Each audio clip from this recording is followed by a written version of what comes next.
Hi, I am Flávio Gomes da Silva Lisboa, PhD student in UTFPR, and I will present the article A Scalable Distributed System Based on Microservices for Collecting Pod Logs from a Kubernetes Cluster. Kubernetes is an open source container orchestration system created by Google. It allows a complex software system to be distributed in units called pods, which are sets of containers with shared storage and network resources. Kubernetes has an abstraction called deployment, which allows you to define a desired state for a pod. This includes maintaining pod replicas to ensure that the microservice it contains is always available. From liveness tests, a deployment can restart a pod without the need for human intervention. When a pod is created, it is assigned an IP address. When it restarts, this address changes. Kubernetes can restart a pod as many times as necessary, which is convenient to spare full-time technicians from monitoring applications that should be available 24/7. It's not desirable, however, for a pod to be constantly restarted, as this suggests that there is a frequent fault condition. The system described here is called PodDips. It consists of the following components, all of them implemented with free and open source softwares.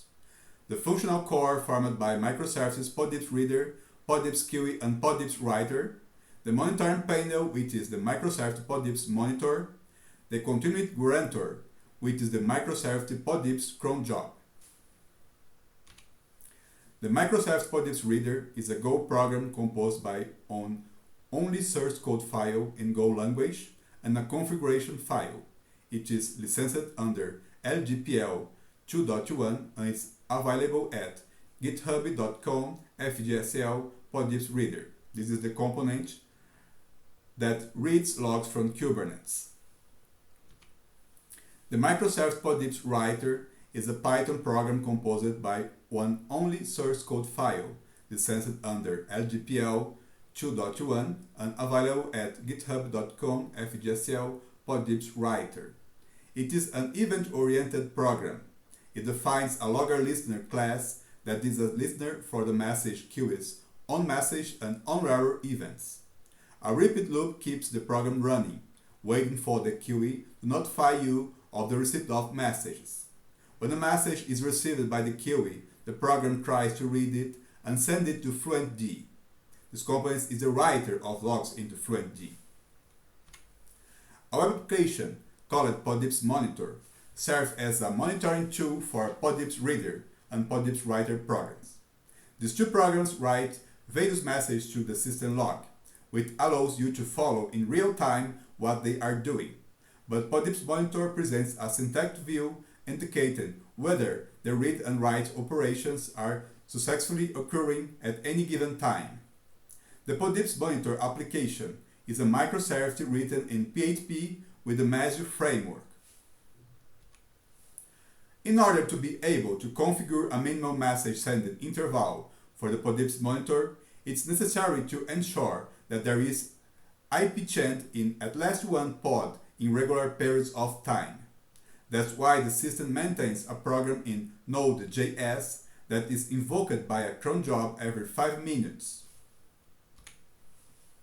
The production environment is composed by two Kubernetes clusters, one containing 68 distributed systems and the other containing 535 distributed systems. Not all have microservices architecture, but they are modularized into at least 3 pods. Each cluster has an instance of PodDips, which collects an average of 1000 messages per hour. All messages are aggregated by FLUENTD into a single Elasticsearch database, whose content is viewed by support technicians via Graylog. We can observe that the system is composed of heterogeneous microservices in relation to the programming language used.